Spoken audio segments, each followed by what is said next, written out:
ऐसे बिहार में जो एजुकेशन पे बजट आता है, मतलब आपको नहीं लगता है कि एजुकेशन का 0% वैल्यू दिया गया है? बजट जिस में तरह से सेशन चलता है कॉलेजेस का, आपका लेट चलती है एग्जाम, एग्जाम अप्रैल में होने के लिए मार्च में चलता है। इन सब चीजों पर तो सरकार को ध्यान देना चाहिए कि कॉलेज क्यों लेट चलता है। इससे पहले कॉलेज में पढ़ाई नहीं चल रहा था, कॉलेज ही नहीं चल रहा था। हम लोग एक सवाल आपसे, युवा है आप लोग, आप कॉलेज, आप इंटर किए हैं, पास है? हाँ, इंटर पास है। तो आप कॉलेज के अंदर कितना दिन जाके पढ़ाई किए? मैं एक दिन भी नहीं, इंटर की मैं पूरा ग्रेजुएशन पास करके आज एक दिन भी नहीं, सिर्फ तो एग्जाम देने के लिए। इसमें क्या हुआ? आपका लॉस हुआ। इसमें मेरा कॉलेज जाते तो आपको नॉलेज मिला। ट्यूशन नहीं, ट्यूशन पकड़ते तो पैसा लगता है, ट्यूशन नहीं पकड़ना पड़ता। मतलब क्या बिहार में क्या चल क्या रहा है? आइएगा इधर देखिए, हमारे नीतीश चाचा जो इंजीनियर है, इंजीनियर है, बहुत बड़ा इंजीनियर है। इंजीनियर इसलिए है, इंजीनियर बिना बुक के इंजीनियर बन जाता है। तो नीतीश चाचा समझते हैं आजकल का जनरेशन पढ़ने वाला से ज्यादा पढ़ाने वाला, आजकल में बच्चे भी पढ़ाने लगते हैं। तो नीतीश चाचा सोचते हैं कि हम तो इंजीनियर है ही, कैसे भी कैसे 4 लाख रुपया दे रहे हैं स्टूडेंट क्रेडिट कार्ड से, बनिए जाएगा बच्चा इंजीनियर और दूसरा स्टेट में मजदूरी करेगा। तो इस सबसे नहीं फर्क पड़ेगा। अभी के डेट में देखिए, ये बोले ना भाई साहब कि कुछ दिन पहले हम इंटर पास किया, एक दिन भी कॉलेज मुंह देखने नहीं गए थे, बस एग्जाम देने के लिए गए। लेकिन आज के डेट में ना, कुछ दिन पहले की बात है, देख रहे थे अगर कॉलेज नहीं जाओगे तुम्हारा नाम रद्द कर दिया जाएगा। तो कॉलेज जाओगे या छत पे बैठोगे? अच्छा, टीचर नहीं था, अब टीचर दे रहा है, टीचर भी दे रहा है। हाँ। कॉलेज बोलेगे कॉलेज जाओ, तुम्हारे पास इंफ्रास्ट्रक्चर ही नहीं है, कहाँ बैठेंगे? रोड पे पढ़ाई। वही तो पहले उसका डायमेंसिटी लेगा कि भाई कितना स्पेस है, वो भी नहीं कर पा रहा है, कौन स्टूडेंट को पढ़ा। आप तो सरकारें चेंज कर दे रहे हैं। तो भाई कोई एक को बनाइए जो गंभीरता से सोचिए। बिहार के लोग कि स्टूडेंट को नहीं पढ़ाने के लिए रूम नहीं सरकार प्रोवाइड करवा रही है। क्या किया नीतीश जी इतना दिन से? क्या चल रहा है बिहार के अंदर? बताइए, कितना धन। आप एक हम बात बताइए हमें, आज नहीं छोड़ेंगे बिहार के पार्टियों के। एक बात बताइए, लालू यादव जिस टाइम आप कहते हैं लालू यादव ये कर दिए, ठीक है कर दिए, जिस टाइम में आप 1998 मंत्री रहा है, सरकार उनके नेतृत्व में चला है, तब भी आपके बिहार में इतना खोखलापन थी, और आपके बिहार में एक भी इंडस्ट्री आपके समय में ही सब बंद हो गया। किस तरह का राजनीति हुआ? ये क्या किए हैं बिहार के साथ? वही न बोल रहे हैं कि मौजूदा सरकार हो या चाहे इससे पहले की सरकार हो, वो ध्यान देते तो ऐसा होता नहीं। ये आप ये देखिए कि हमारे बिहार में क्या नहीं था, इंडस्ट्री नहीं कहाँ था, कभी नहीं आया इंडस्ट्री। मधेपुरा में रेल फैक्ट्री, भागलपुर में जूट फैक्ट्री, किशनगंज में जूट फैक्ट्री, पेपर मिल भागलपुर, पता है आपको किसका? सारा सरकार थी। सुनिए, वो उसके बाद भाई वो क्यों नहीं अच्छा तरह से चलते रहा उस दिन से? क्यों आप लोग सरकार जो बदलते गया, क्यों ऐसा हमारा सारा पूरे बिहार में जितना भी फैक्ट्रियां सब बंद है, वहाँ पूरे बिहार के मजदूर दूसरे जगह जा रहे हैं। लालू यादव किस तरह की राजनीति कर रहे थे सोचिए। तो क्यों वही बोल रहे हैं, चाहे लालू यादव हो या नीतीश कुमार हो या उससे पहले का मंत्री हो, क्यों इस पर ध्यान दिया भाई? किसी लिए आप लोग बने थे बिहार के मंत्री? सुनिए, हम मानते हैं कि जननायक कर्पूरी ठाकुर, उनको जो रुपया मिला था घर के लिए ना, पूरा अपना गांव को खिलाए थे पूरा, यानी कि जितने भी थे आज तक वो किराए पे के घर में रहते थे। दूसरे से वो जो गए थे ना, हुआ था सम्मेलन दूसरे कंट्री में, दूसरे दोस्त से कोट मांग के गए थे कर्पूरी ठाकुर। हाँ जी, जननायक भारत रत्न का सम्मान जो मिला है, दूसरे देश में गए थे, दूसरे से कोट मांग के। अरे हमेशा हमारे डिप्टी सीएम जो है अभी समीर चौधरी है, सम्राट चौधरी, वो भी लालू प्रसाद का नाम ले रहे हैं। अब इनका एक वीडियो हम देखे थे, जो इसमें कर्पूरी ठाकुर का वो भारत रत्न के लिए बोला था, उससे पहले वो कर्पूरी ठाकुर जी से पहले वो लालू जी का नाम लिया था। वो वीडियो क्लिप देखिएगा। क्या लालू जी अच्छे किए थे? हाँ ठीक है, किए मानते हैं, हाँ किए थे। लेकिन आप देश चलाते हुए प्रधानमंत्री आज के क्यों न, मतलब ठीक है मानते हैं किए थे, एक भी क्यों नहीं इंडस्ट्री है भाई साहब? एक अच्छा मान लीजिए, सुनो ना, एक बिहार के अंदर BMW का एजेंसी है? नहीं, एजेंसी है बिहार के अंदर BMW का? कितना ये बात कितना नीचा वाला बात हो गया। देखिए BMW की तो दूर की बात है, हमारे इधर तो कुछ ऐसी चीजें जो मिलती ही नहीं। आप तो BMW कहाँ बोल दिए।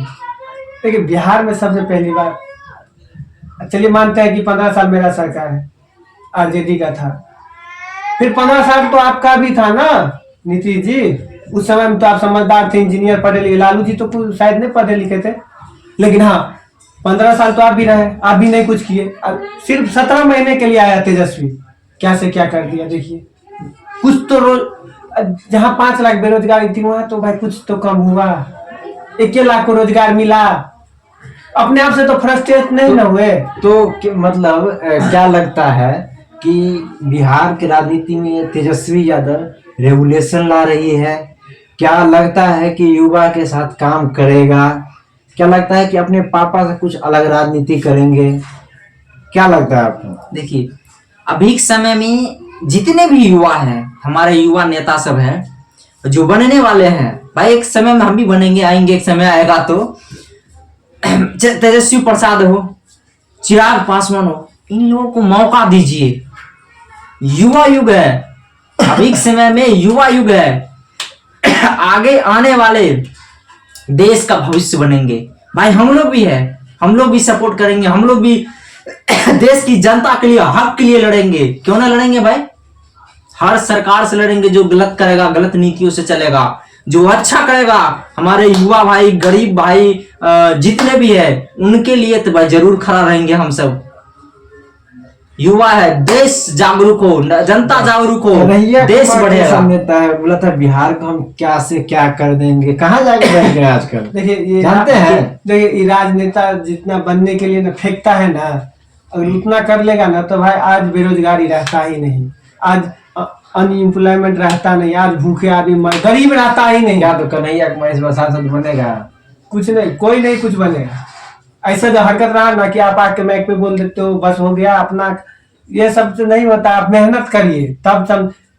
हमारी जनता भी इतना बेवकूफ है ना, जिसको जानता है कि वो हमें नीचे करने की कोशिश कर रहा है उसी को चुन रहा है। भाई लालू प्रसाद हम मानते हैं कि वो एक समय में अच्छा डेवलप नहीं किए, लेकिन आप उनके बेटे और इनका रेंज देखिए आज के डेट में। इसी वो अपने बाप पापा जो इनका जो गलती की है ना लालू प्रसाद जी, उनको सुधारने का कोशिश कर रहा है। और जिनके उनके जो इज्जत पे दाग लगा हुआ है ना, चारा घटोला जो भी घटोला राजनेता करता ही है, कोई भी रहे, सब पैसे के लिए करता है। कोई भी अपना टाइम इन्वेस्ट कर रहा है, इधर से इधर मेहनत कर रहा है तो पैसे के लिए कर रहा है। वो हमारा ही जीएसटी टैक्स ले लेके ना उन लोग अपना जेब भरता है। अच्छा, ये जो सरकार जो पार्टियों का जो फंड आता है, उस फंड को भारतीय जनता पार्टी ने पब्लिश नहीं किया, उसका रोक लगा दिया था कि पब्लिश नहीं हुआ फंड। तो अभी देश के अंदर सबसे ज्यादा फंड आया है भारतीय जनता पार्टी के बाद। 2 नंबर पे है टीएमसी, पंजाब बंगाल की ममता दीदी की पार्टी। तीसरी नंबर पे है कांग्रेस, चौथी पे है नहीं, सेकंड पे कांग्रेस है, तीसरी पे ममता जी है, अपनी चौथी पे आरजेडी है। तो फिर आम आदमी पार्टी का भी है। तो क्या ये लगता है कि आपको इतनी सारी फंड जो आती है, अरबों के पास, करोड़ों अरबों के पास संपत्ति है पार्टियों के पास, तो क्या ये पब्लिश होना चाहिए कि फंड कहाँ से आ रही है? पब्लिश क्या होगा, पब्लिक खुद देख रहा है कि कहां से पैसा ले रहा है। सरकार के यानी कि जनता से ही लूटता है ना भाई। जितने भी पार्टी फंड है कहां से पैसा आता है, जनता से ही पैसा लेता है ना। चोरी नुकाए हर, हम वही तो कह रहे, सब कह रहा है कि घूसखोरी फंड सब देखेगा। आप फंड को पब्लिश कीजिए, कहाँ से पैसा आया आपके पास। भाई इससे पहले का न्यूज नहीं देखे थे, झारखंड के जो नेता थे उन्होंने उनके घर से कितना 200 करोड़ कैश मिला था। भाई कहां से आया, बोल रहे थे मेरे पास बिजनेस है ये इसका। भाई बिजनेस फिर कैसे बनाया तू, इतना बड़ा बिजनेस जो 200 करोड़ की कमाई कर रहा है, बताओ तो भाई कैसे बनाया, कितना आपका रहा था? झारखंड का नेता बोला है ना, हाँ कांग्रेस के नेता थे। हाँ तो 200 करोड़ इनके घर में मिला ना, तब 200 करोड़ घर में रख सकते हैं, लेकिन जनता को। अच्छा, ये सोचने वाली बात है कि अरबों की संपत्ति, लाखों की संपत्ति, मतलब देखते नहीं कि जनता मर रहा है, ये युवा रोजगार के लिए मर रहा है, लोग 10,000 महीने कमाने के लिए, इनके पास 2-2 करोड़ होते हैं, 200 करोड़ 100 करोड़ होते हैं। तो ये क्या मतलब है? ऐसा नेता होना चाहिए। ऐसा नेता से देश का विकास होगा कभी नहीं। ऐसा नेता को मौका ही नहीं देना चाहिए भाई। भाई मौका दोगे कैसे नहीं? वो बोल देते प्रिय भाइयों एवं बहनों, अब नहीं आता है, वो सोचता नहीं कुछ, सिर्फ वो अपना सोचता है कि मुझे ये बोलना है, गलत बोलूंगा तो जनता ज्यादा आक्रोशित होता। आजकल का जनता जो है ना, वो सिर्फ अच्छा भाषण कौन दिया है भाई, अच्छा भाषण नहीं, अच्छा एजुकेशन उसके अंदर देखो कि कौन काम करेगा, चाहे चिराग जी हो या तेजस्वी जी हो, जिसके अंदर टैलेंट है युवा खोजो। अभी चाचा जैसे खोजोगे तो भाई वो तो गिनीज वर्ल्ड रिकॉर्डे बनाए हैं अभी तक शपथ लेने में, तो वैसे वैसे को बनाइएगा तो ऐसे ही अंधकार में और जाइएगा। आप सोचिए, आप लोग मरना है कि जीना, ऐसे भी अगर कलयुग आ गया है, कोई किसी का नहीं सका है।